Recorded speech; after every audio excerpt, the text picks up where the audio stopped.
آج میں آپ کو ایک ایسی حقیقت بتانے لگا ہوں جس سے کوئی بھی انسان خود کو بچا نہیں سکتا، چاہے وہ طاقتور ہو یا کمزور، امیر ہو یا غریب۔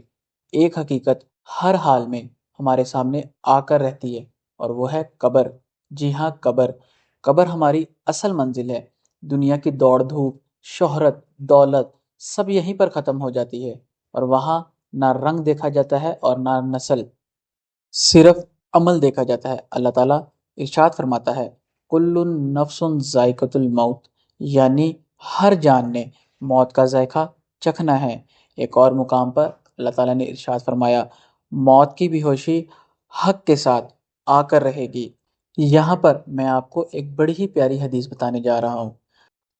حضرت عثمان غنی قبرستان جا کر بہت رویا کرتے تھے، تو لوگوں نے پوچھا کہ حضرت آپ ایسے کیوں روتے ہیں؟ آپ کو تو رسول اللہ صلی اللہ علیہ وآلہ وسلم نے جنت کی بشارتیں دی ہیں۔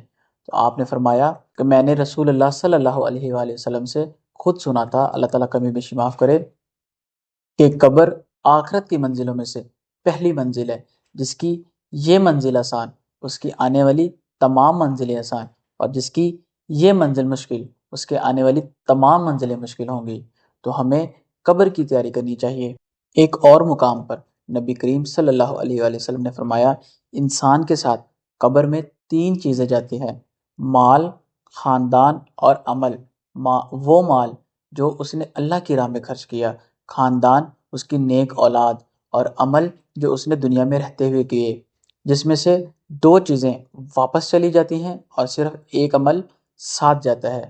قبر کی تیاری اصل میں نیا کفن یا کشادہ زمین نہیں ہے، بلکہ قبر کی تیاری تو اصل میں وقت پر نماز ادا کرنا ہے، قرآن سے تعلق قائم رکھنا ہے، حلال کمائی کرنی ہے، سچائی اور اخلاق کے ساتھ دنیا کے تمام معاملات کو احسن طریقے سے کرنا ہے، دلوں کو جوڑنا ہے نہ کہ توڑنا ہے، اور اللہ کو یاد کرتے ہوئے ہر وقت توبہ کرنا ہے۔